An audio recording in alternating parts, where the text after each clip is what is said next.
Bienvenidos a otro programa de Testigos. ¿Qué tal? ¿Cómo están?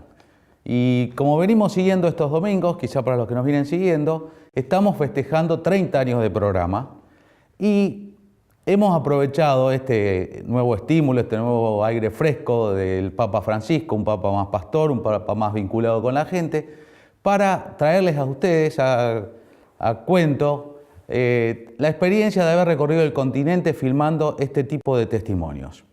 En el primer bloque queremos ir a Paraguay, en donde hemos estado conociendo al padre Miguel Fritz, un alemán misionero en Paraguay que se dedicó a trabajar con los indios guaraníes, con los indios nivaclé, que son etnias que todavía viven en muchos casos de un modo muy similar a como vivían quizás hace 100 o 200 años. Y él está haciendo, junto con su congregación, un trabajo muy importante de promoción humana con ellos.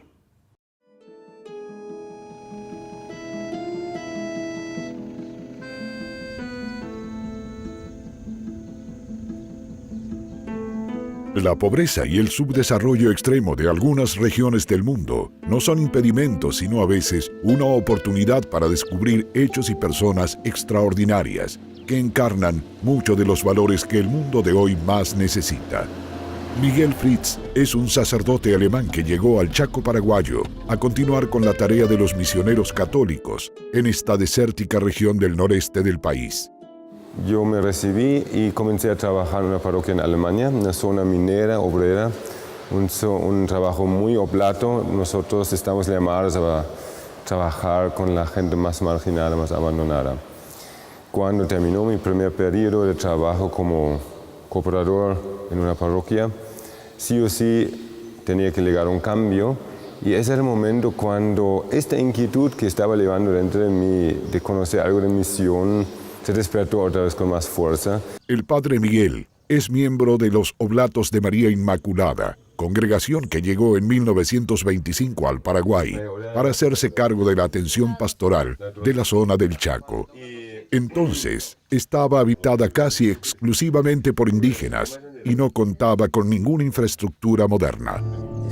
Un misionero precisa aprender las lenguas nativas y especialmente conocer y comprender la cultura propia de cada uno de estos pueblos. Por ello, aunque pudiese ser un servicio temporal, suele requerir una opción para toda la vida. Entonces, cuando recibí el llamado para venir al Chaco, lo asumí enseguida, acepté con mucho gusto, pero me dijo el provincial: bueno, tú viniste por 5 años, si te vas al Chaco tienes que aprender otra lengua. Ya había aprendido el guaraní, que es la lengua principal paraguaya. Tienes que aprender el nivaclé, la lengua de los indígenas con los cuales más trabajamos los oblatos en el Chaco. Es decir, tienes que comprometerte para por lo menos 7 años más. Pedí un tiempo para pensar y dije que sí. Bueno, vine en un año, aprendí el nivaclé también y comencé a trabajar.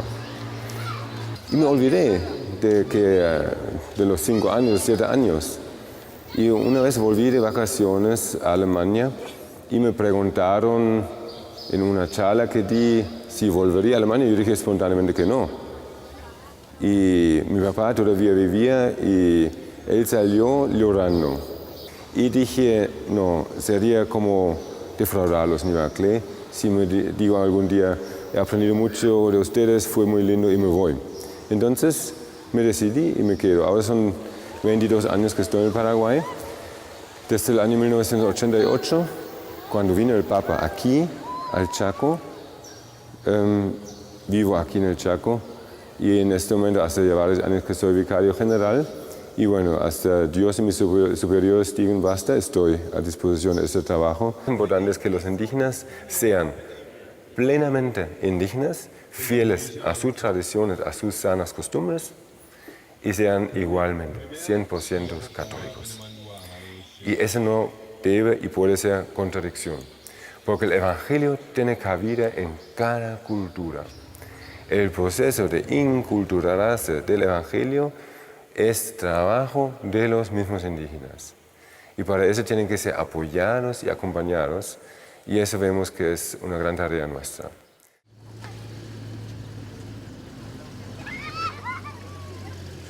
A imagen de Jesús, el buen pastor, el Padre Miguel es, ante todo, alguien que entrega su vida por estos pueblos. La primera tarea de un misionero es mezclarse entre la gente, interesarse por ellos, conocerles y amarles. El Padre Miguel ha deseado siempre ser un testimonio del amor de Dios hacia ellos. Solo con tiempo y esfuerzo se aprende a ser un instrumento para que pueblos con culturas tan diferentes puedan conocer el mensaje de Cristo. Yo traje todo mi corazón en las manos, ¿verdad? Y en la cultura paraguaya es muy cordial, muy hospitalaria. Y entonces enseguida los niños te acercan, le piden la bendición, están en tu regazo. Y eso me era muy fácil en ese sentido de sentirme acogido. Fue muy interesante estar con el Padre Miguel Fritz en Paraguay, conociendo este trabajo de décadas de la Iglesia Católica junto a los pueblos indígenas, a los pueblos guaraníes, a los pueblos nibaclé, ayudándolos en la recuperación de los derechos de su tierra, en la mejora de su calidad de vida, en el rescate de sus lenguas originarias, que son tan importantes para conservar su identidad, para no luego migrar y terminar en situaciones de pobreza en las grandes ciudades. Una historia que también nosotros conocemos en Argentina y en muchos países de América Latina, y que gracias al esfuerzo meritorio y de estos buenos pastores que a veces entregan su vida como misioneros, este tipo de trabajo se puede realizar. Así que los esperamos en el próximo bloque para mostrarles otros ejemplos de buenos pastores de América Latina. Estas instituciones creen que el mundo puede mejorar. El Ladrillero, Materiales de Construcción, Vicente A. Moreno, Hierros y Tubos para la Industria, Rubén Dobrito, Impermeabilizaciones, Membranas y Pinturas, Arzobispado de Rosario.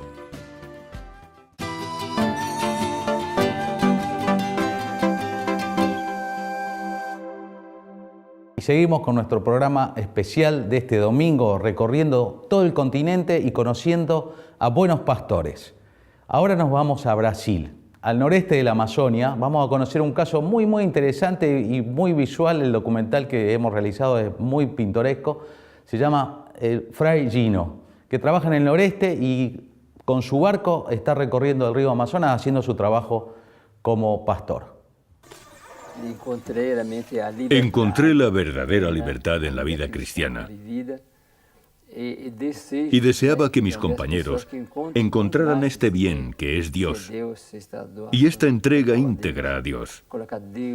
Poner a Dios en primer lugar, un Dios que es amor y con quien encontramos una felicidad absoluta. Todo. Me gustaría que la gente encontrase esta felicidad allá donde vaya. El Padre Gino no teme al infierno, o por lo menos al infierno verde, como los brasileños llaman al Amazonas. El extremo noroeste de Brasil, llamado Alto Solimões, limita con Colombia y Perú. De acuerdo con el censo oficial, hay un habitante por kilómetro cuadrado. El único medio de comunicación es el río. Los ricos viajan con barcas de motor, pero la mayoría carece de este medio y está limitada a una existencia precaria. Ya que los indios no pueden alcanzar su parroquia, la parroquia debe venir a ellos. De manera que la barca del Padre Gino viaja río arriba y abajo por el Amazonas, muchos cientos de kilómetros cada mes, para visitar y servir a sus parroquianos. El Padre Gino tiene dos habilidades principales: predicar y arreglar su barca. Ha sido así durante más de la mitad de su vida. El viaje de su vida comenzó en Umbría, Italia. La familia del Padre Gino era grande. Es por tanto natural que se sintiera atraído por la vida comunitaria. Cuando aún era seminarista, un misionero vino del Amazonas y habló acerca de las misiones. Hoy en día, los indios ticunas son inducidos a creer que los productos que crecen en su entorno, en la selva, son de un valor nutritivo inferior a los que ven en la televisión y pueden comprar en las tiendas. El conocimiento del valor medicinal de las frutas y de los productos agrícolas ha perdido su significado. El padre Gino trabaja con los indios del lugar para ayudarles a reaprender el conocimiento tradicional sobre la riqueza de frutas y plantas del Amazonas. Recuerdo el día en que llegamos en barca, el 24 de enero de 1970, junto con el mismo misionero que nos habló por primera vez e incitó mi vocación religiosa. Durante 4 días anduve de un lado para otro e intenté amar a las personas que encontré por el camino. Después de esos 4 días, el obispo me dijo: parece que hubiera nacido usted aquí, en el Amazonas. Nada le inquieta. Muchos misioneros han pasado por aquí. Se han dicho muchas palabras, se ha leído a menudo la Biblia, pero hemos amado muy poco. Ahora es necesario hablar menos y expresar solidaridad y amar más. Creo que este es el gran don del padre Gino. Es muy interesante, hasta muy colorido, verlo al padre Gino recorriendo la Amazonia con su barco, realmente siendo el buen pastor en estas zonas, donde también se encuentra con gente que tiene sus propias culturas y sus propias creencias tradicionales y con los cuales tiene que dialogar y a invitarlos a adoptar el cristianismo o a incorporar también la fe cristiana como un nuevo valor en su forma de vida. También tenemos buenos pastores en la Argentina, en Rosario, muy cerca. Un ejemplo de ello es el padre Alberto Murialdo, el padre Tito, que cuando le realizamos este reportaje estaba de párroco en Naceval, ahora trabaja en la parroquia San Vicente de Paul, en la zona del Puente Gallegos. Él es otro ejemplo de buen pastor que queremos compartir con ustedes este domingo. Si tuviera que contarles algo de mi vocación, bueno, sería un poco largo como siempre, pero más o menos a los 16 años creo que ya tenía la decisión tomada. ¿Qué influyó? Bueno, yo marco siempre varias cosas. En mi familia, mi abuela, que me enseñó a rezar, que con su testimonio me dijo algunas cosas claras. La misa no se puede faltar y Dios tiene que ser lo primero. El testimonio de mi abuela fue muy importante. Él estaba siempre decidido. Cuando estaba en tercer año de la industrial, ahí fue cuando se decidió para entrar al seminario. Pero mi esposo no quería por nada, no lo aceptaba. Entonces la condición que le dio fue, dice, terminar la industrial, después que terminás, te vas al seminario, pensando que en 3 años que faltaba, la idea se iba. Pero no fue así. Cuando él terminó a todo esto, pasó a San Nicolás, para hacer 1 año menos, porque allá en San Nicolás eran 6 años. Entonces cuando terminó le dijo, bueno, papi, acá tenés el título, pero yo me voy al seminario. Fue un golpe muy fuerte para él. Pero así fue, a todo esto lo mismo. Fue al seminario y siguió su vocación, que la tenía desde muy chiquito. Porque yo me acuerdo siempre, cuando vos ibas a catecismo, había una monjita, que yo no me acuerdo si era... María Rosa. María Rosa, yo no sé si le decía San Francisquito, y ella me dijo a mí, bueno, va para el camino del sacerdote. Era chiquito, eso lo tengo tan presente que lo dijo.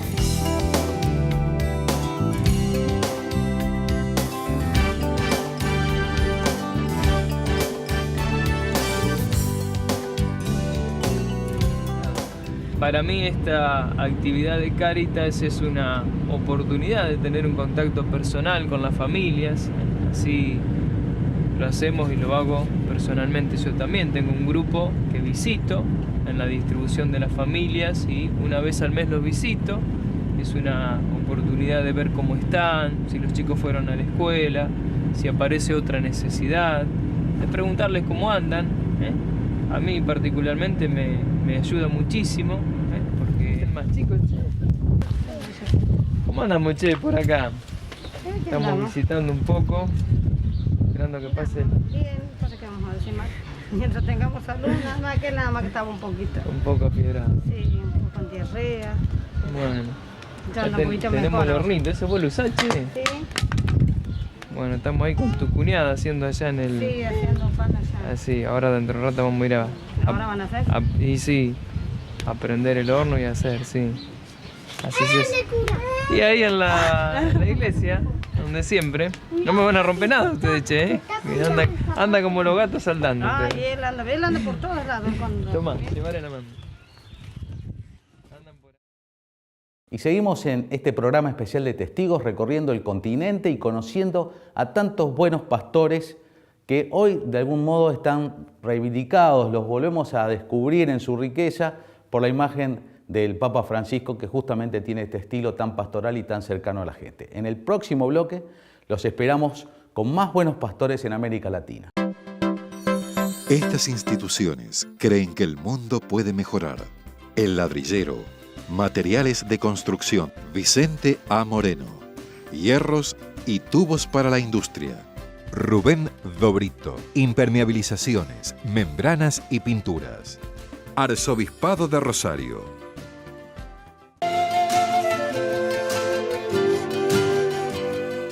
Y seguimos en Testigos, en otro de nuestros programas aniversario, recorriendo 30 años de producciones a través de todo el continente, siempre aquí en Canal 3.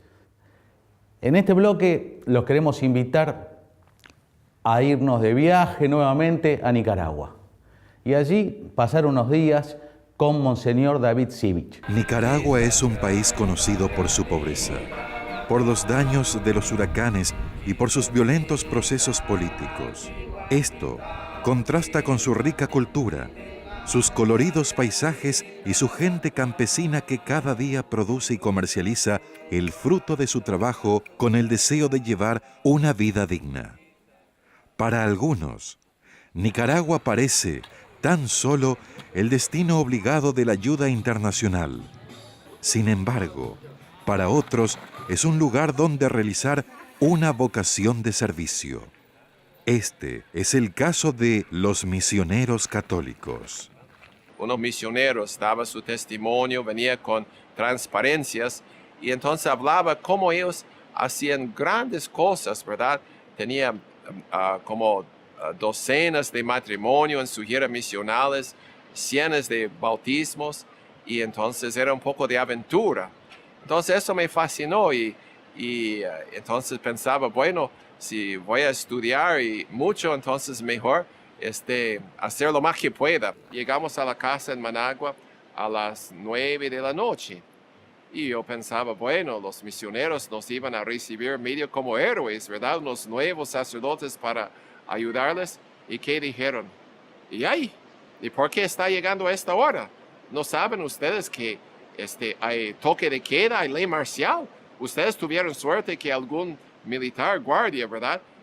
No nos haya como matado y dejado botado al lado de la carretera. Aún durante la década de 70, él había denunciado los desaparecidos en su parroquia, donde tuvimos como superior sacarlo de esta zona porque la Guardia Nacional entonces estaba buscándolo para matarlo por el denuncio público de más de 360 desaparecidos en su parroquia.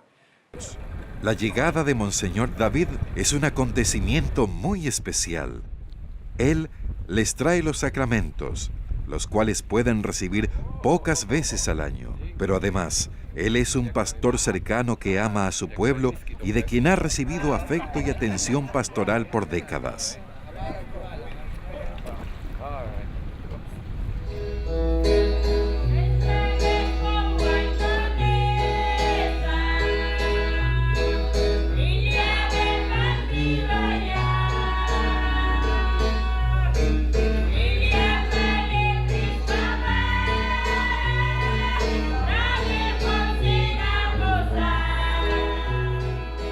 Los creyentes de esta zona llevan una vida dura. No tienen buenas vías de comunicación con la ciudad ni fuentes estables de trabajo. El último huracán empeoró las cosas por el daño ambiental. Por ello, es muy fuerte la tentación de trabajar en el narcotráfico o para el corrupto sistema político. Para ellos, ser católico es una opción por la cual a veces se arriesga el propio sustento. Ahorita puedo ir a ciertas partes a visitar unas comunidades y entonces es importante que la gente tenga una cercanía con su pastor. Como Jesús dice, el buen pastor conoce sus ovejas y ellos lo conocen a él. Entonces, mientras tengo la salud y oportunidad, entonces quiero aprovechar de esto para que pueda conocer la situación de fe, de amor de la gente y dejarme inspirar y esperar también llevarles la palabra de Dios y los sacramentos para que ellos también se fortalezcan en su fe. Monseñor David primero ha sido sacerdote, incluso fue vicario de nuestra parroquia. Ahora es obispo auxiliar. Él tiene buenas cualidades. Su vida es un ejemplo de un hombre perfecto. Viene a visitarnos aunque a veces el clima y el mar no estén buenos. La comunidad lo acoge con mucho amor. Le concede la bienvenida con el debido respeto. La comunidad le pide resolver asuntos relacionados sobre la fe, especialmente sobre las capillas que se necesitan o que se han destruido con el huracán. Queremos ir apoyándolos los unos a los otros, sobre todo como pastor e hijos con nuestro líder en la fe. Y como cada domingo hemos querido mostrar algún aspecto diferente, original de estos valores en los que creemos, como la familia, la vida y como también la obra de aquellas personas que entregan su vida para servir a los demás. Hoy hemos recorrido varios países de América conociendo a buenos pastores, ejemplos de personas que están trabajando por los demás, como misioneros, como agentes de pastoral, como agentes de salud, como agentes de educación. Por eso los queremos invitar a que nos sigan también en el Facebook, donde van a encontrar este tipo de documentales, este tipo de testimonios, material también sobre el Papa Francisco, material original sobre eso y como siempre los esperamos por Canal 3 el próximo domingo al mediodía.